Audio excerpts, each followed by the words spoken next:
YouTube के इस channel maths with दीपक में आपका हार्दिक स्वागत है।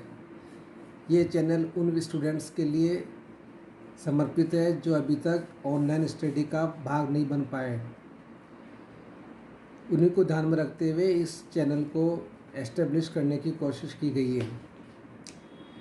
इस चैनल में क्लास 10 CBSE मैथ्स के सभी चैप्टर्स के बारे में information time to time provide की जाएगी और आशा है कि ये इन्फॉर्मेशन बच्चों के लिए बहुत हेल्पफुल होगी और इस इन्फॉर्मेशन के बिहाफ पर वो मैथ्स को अच्छे तरीके से रीड कर पाएंगे, स्टडी कर पाएंगे और अच्छे स्कोर कर पाएंगे। फर्स्ट ऑफ ऑल आपको सबको मालूम होना चाहिए कि कोविड-19 के कारण ऑफलाइन स्टडी जो है वो कम्प्लीटली डिस्टर्ब हो गई है। इस कारण अब पढ़ाई करने का एक ही तरीका है कि हम ऑनलाइन तरीके यूज़ करें। आप सबको ये मालूम होगा कि CBSE बोर्ड ने क्लास 10th और 12th के सिलेबस को रिड्यूस किया है, 30% तक रिड्यूस किया है और उसी कैटेगरी में मैथ्स में भी कुछ चेंजेस हुए हैं।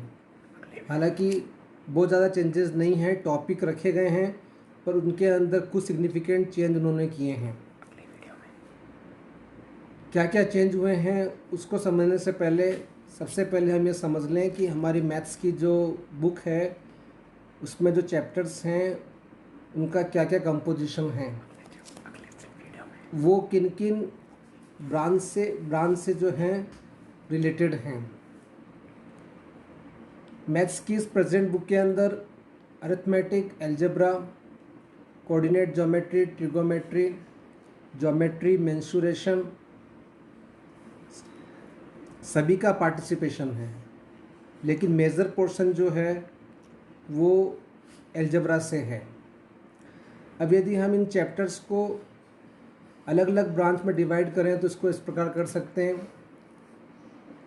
रियल नंबर्स और अरिथमेटिक प्रोग्रेशन ये हमारे अरिथमेटिक मैथमेटिक्स के पार्ट हैं। अलजेब्रा में हम polynomials, pair of linear equations in 2 variables, quadratic equations और प्रोबेबिलिटी को कंसिडर कर सकते हैं। ज्योमेट्री में triangle, circles, constructions, area related to circles को हम इंक्लूड कर सकते हैं, जबकि मेंसुरेशन ब्रांच में हम surface area and the volume को हम इंक्लूड कर सकते हैं। ट्रिगोमेट्री पोर्शन में हमारे पास में ट्रिगोमेट्रिकल रेशियोज और ट्रिगोमेट्रिक आइडेंटिटीज़ दोनों को इंक्लूड हम कर सकते हैं। इस प्रकार ये 10th की जो मैथ्स की बुक है उसमें अलग अलग चैप्टर्स अलग अलग ब्रांच से लिए गए हैं।